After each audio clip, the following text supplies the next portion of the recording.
Welcome to WealthForge. If you're watching this, you're probably tired of trading all your hours for a fixed paycheck. You want something that scales, something that actually replaces your 9 to 5. But let's be clear from the start. Replacing a full-time income isn't about finding a loophole. It's about building a repeatable system, managing your cash flow like a business owner, and reinvesting with discipline.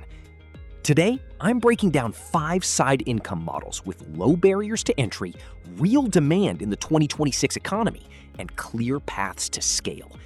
I'll give you the execution framework for each, the real risks you need to watch for, and the exact metrics that tell you whether it's working.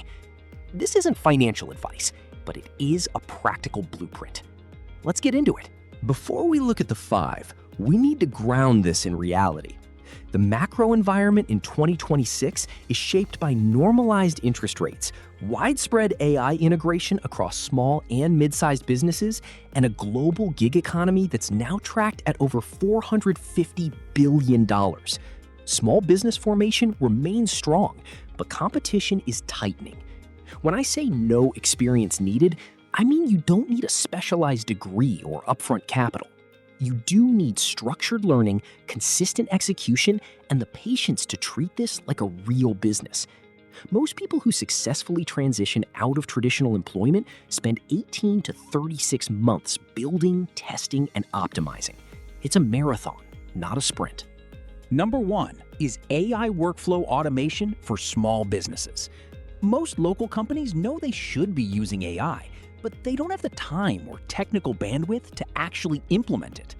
Your role here isn't coding, it's mapping out repetitive tasks, connecting existing software like CRMs, accounting platforms, and scheduling tools, and building reliable automations that save hours every week. Think invoice matching, customer intake routing, or inventory alerts. Start by picking one niche, documenting 3 core workflows you can automate, and pricing based on the value you deliver, not your hourly rate. A single monthly retainer can reasonably range from $500 to $2,000, depending on scope. The risk? The tech stack moves fast. You'll need to stay current, back up every workflow, test in staging environments before going live, and be clear about liability in your service agreements. Treat this as a consulting practice, not a quick set up and forget gig. Number 2 is niche digital product creation. This is exactly what it sounds like. Templates, financial trackers, operational checklists, or industry-specific SOPs that solve one narrow problem exceptionally well. The knowledge economy rewards clarity. Remote teams, freelancers, and small operators will pay for systems that save them time and reduce mistakes. Here's how to approach it. Validate demand before you build. Use pre-sales, community feedback, or lightweight landing pages to test interest. Focus on gross margin, which typically runs 80 to 95%. But remember that your real bottleneck is customer acquisition cost. If it costs you $50 in ads to sell a $20 template, you're scaling losses. The upside? Once it's built, it scales infinitely. The downside? Markets saturate quickly. You'll need a distribution strategy, regular updates, clear licensing terms, and a willingness to track refund rates and platform fees closely. This is an asset-building play, not a quick cash event. Number 3 is local service coordination.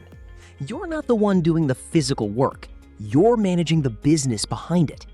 Think home organization, mobile detailing, gutter cleaning, or junk removal.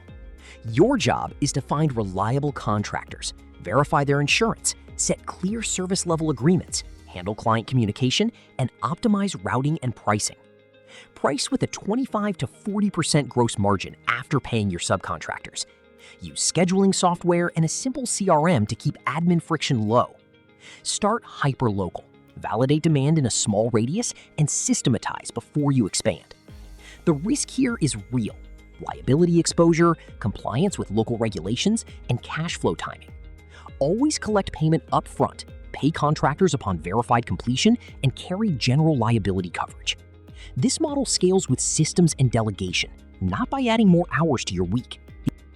Number 4 is remote bookkeeping and financial operations support. Regulatory complexity, evolving tax rules, and constant cash flow management create steady demand for reliable financial ops help.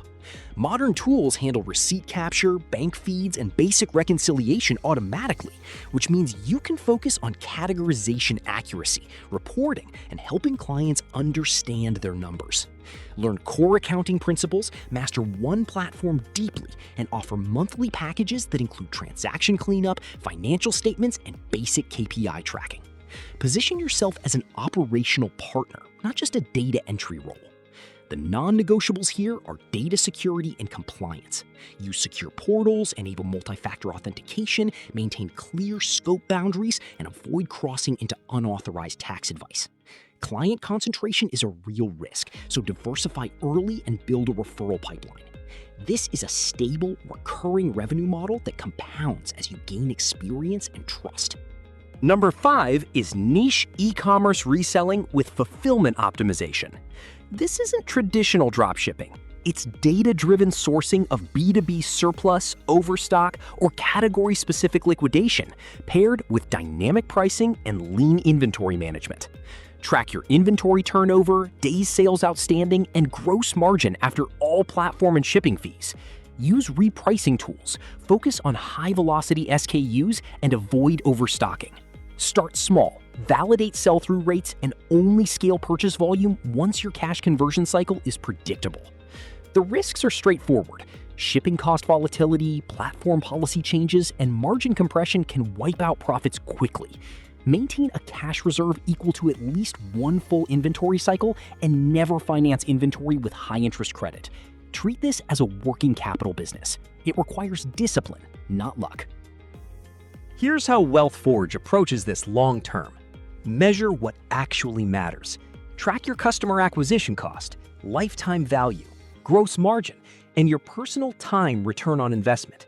If a side hustle requires 20 hours a week but nets you $800 before taxes and overhead, your real hourly yield is $40. That's data, not opinion. Once you're consistently profitable, reinvest systematically. Consider low-cost, broadly diversified index funds or dividend-focused ETFs for long-term capital appreciation. Set aside 25 to 30% of your income for taxes, maintain a business emergency buffer, and document every legitimate expense. Your side income should compound your net worth, not just your monthly cash flow. Replacing a 9-to-5 isn't about chasing trends. It's about building repeatable systems, managing risk deliberately, and allocating capital with discipline. The 5 models I've shared have real demand in 2026, but execution determines your outcome.